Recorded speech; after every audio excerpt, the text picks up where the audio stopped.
नमस्कार बच्चों, कक्षा छठी के हिंदी के ऑनलाइन क्लास में आप सभी का स्वागत है।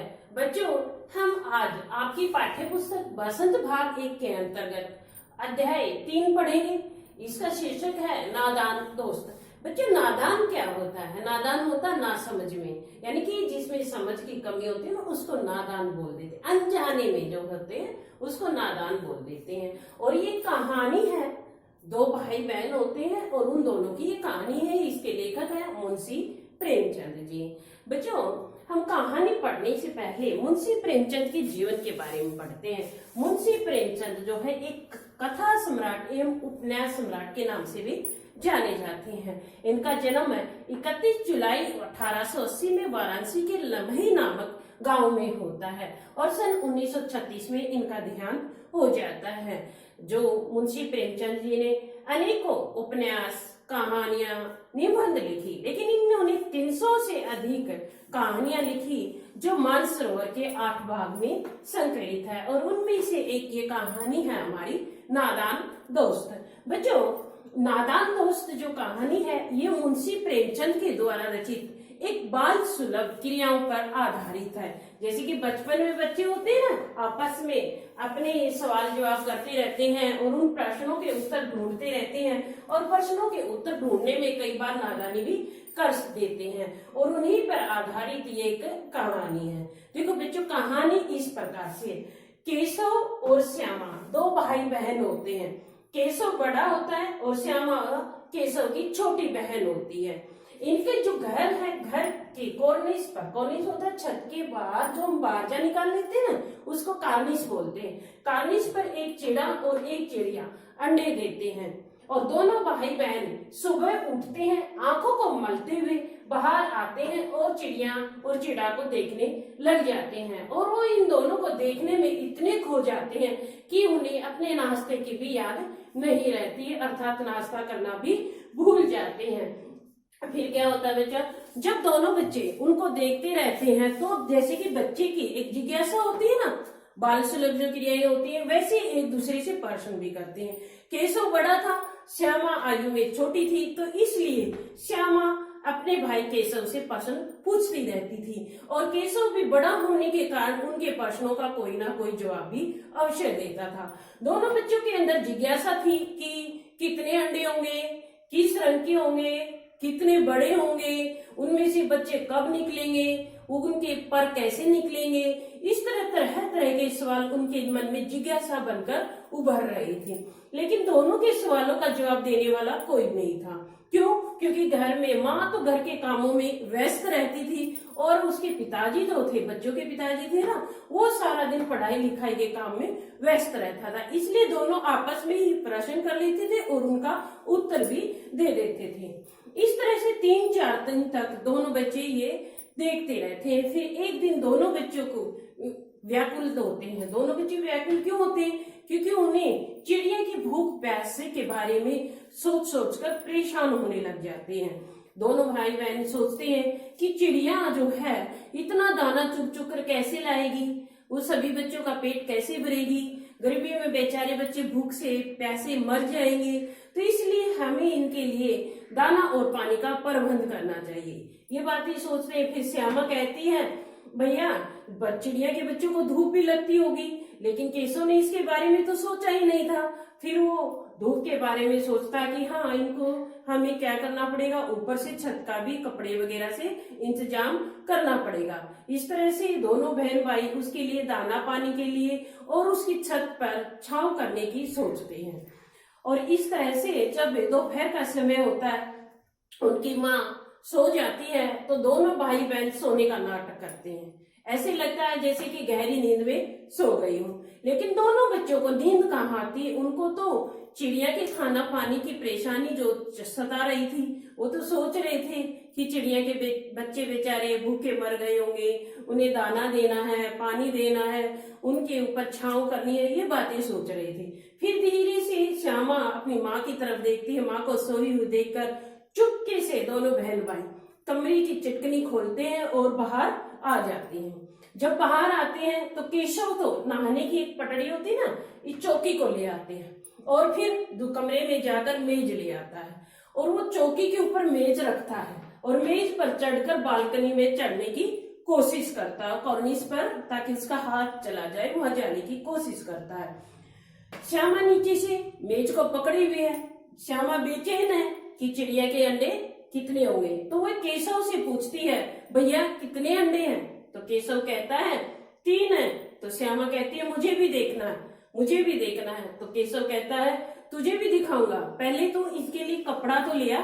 घास की थोड़ी सी तिनके हैं, उनके ऊपर 3 अंडे रखे हुए हैं। जैसे घोंसला होता है ना पेड़ों पर, छोटे छोटे बच्चों ने तो घोंसला देखा था, ऐसे घोंसला भी नहीं है, बेचारे नीचे पड़े हैं। तो श्यामा क्या करती है, भागकर एक कपड़ा ले आती है और केशव उस कपड़े की 4 तय करता है और उसके ऊपर अंडों को रख देता है। जब केशव मेज पर खड़ा होता है और कार्निस पर हाथ लगाता है तो चिड़ा और चिड़िया तो पहले ही उड़ जाते हैं उसको देखते ही, और अब वो आराम से वहां पर दाना पानी को रख सकता था। अब वो क्या करता है, कपड़ा रखता है और कपड़े के ऊपर तीनों अंडों को रख देता है। फिर श्यामा फिर कहती है भैया मुझे अंडे देखने हैं। तो केशव कहता है दिखाऊंगा ना अंडे, पहले तुम ये कर, एक प्याली लेके आ जिसमें पानी रखना है। और प्याली का प्रबंध कैसे करते हैं, उनकी माँ जो होती है एक पत्थर की कटोरी होती है, पत्थर की कटोरी में तेल डालकर रखती थी। श्याम जो केशव होता है उस तेल को गिरा देता है चुटकी से और कटोरी को अच्छे से साफ करके उसको पानी से भर देता है और वो पानी जो है चिड़िया के लिए रख दिया जाता है।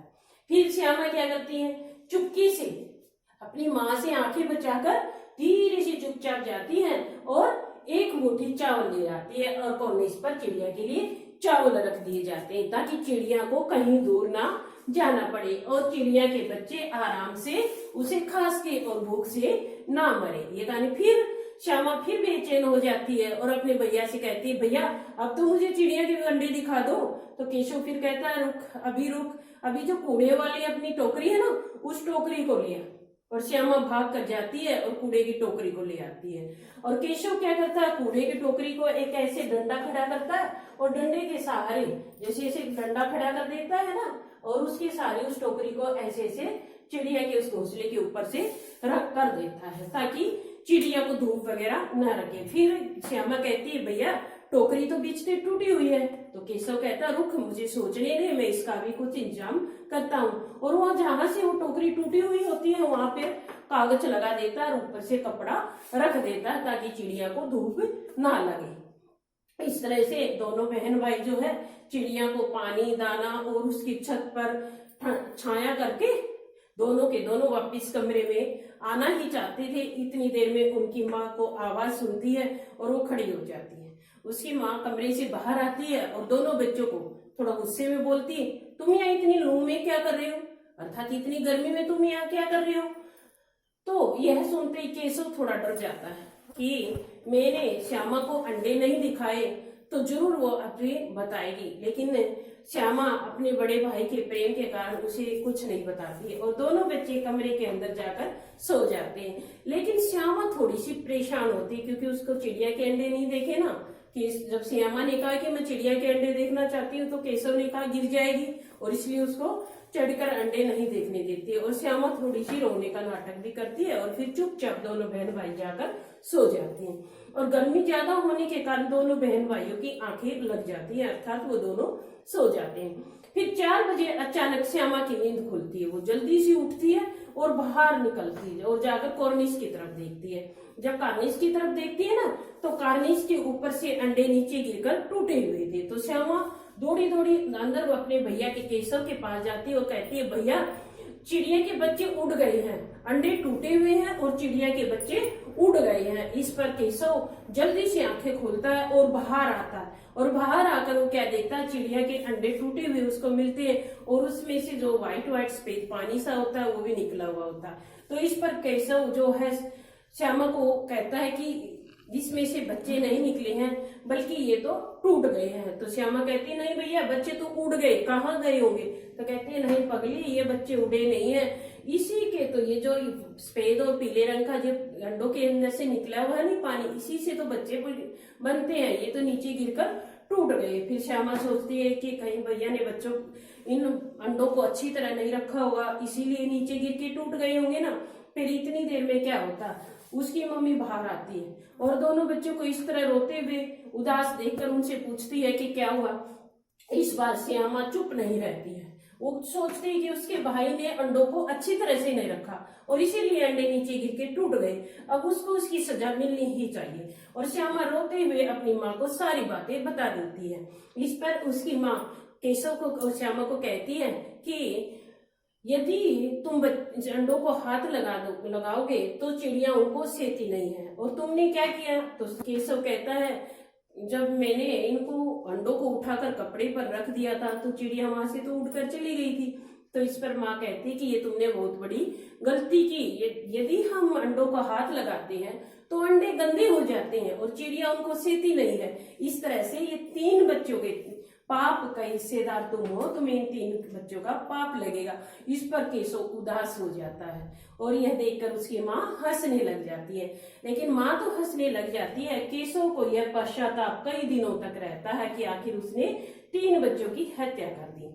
देखो बच्चों, ये हमने कहानी पढ़ी। कहानी क्या थी? नादान दोस्त। इसके माध्यम से मुंशी प्रेमचंद क्या कहना चाहते हैं? कहानी जो होती है, कोई भी हम कहानी पढ़ते हैं ना तो उससे हमें कोई ना कोई तो शिक्षा मिलती है।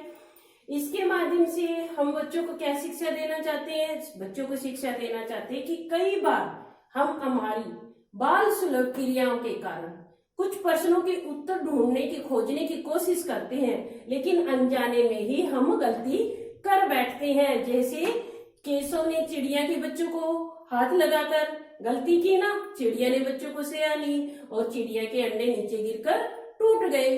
तो इस तरह से मुंशी प्रेमचंद कहते हैं कि हमारी छोटी छोटी नादानियां नासमझी के कारण कई बार गलत भी हो सकती हैं।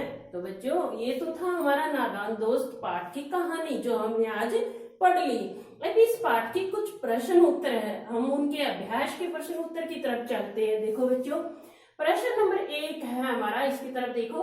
अंडों के बारे में केशव और श्यामा के मन में किस तरह के सवाल उठते थे और वे आपस में सवाल जवाब करके अपने दिल को तसल्ली क्यों दिया करते थे? देखो, अंडों को के बारे में केशव और श्यामा के मन में निम्न प्रकार के सवाल उठते थे, जैसे अंडे कितने बड़े होंगे, किस रंग के होंगे। उनके जब दोनों बहन भाई सुबह उठते बालकनी में जाते हैं ना और अंडों की तरफ देखते हैं तो सवाल जवाब करते हैं ना, अंडे किस रंग के होंगे, कैसे होंगे, कितने बड़े होंगे, इसमें से बच्चे कब निकलेंगे, उनके पंख कैसे निकलेंगे। ये सभी सवाल करते रहते थे और आपस में सवाल जवाब इसलिए करते रहते थे क्योंकि उसके मम्मी पापा के पास उनके सवालों के जवाब देने का समय नहीं था। तो बच्चों, प्रश्न नंबर 1 समझ में आया। अब दोबारा देखो क्या है, कैसे लिखना आपने।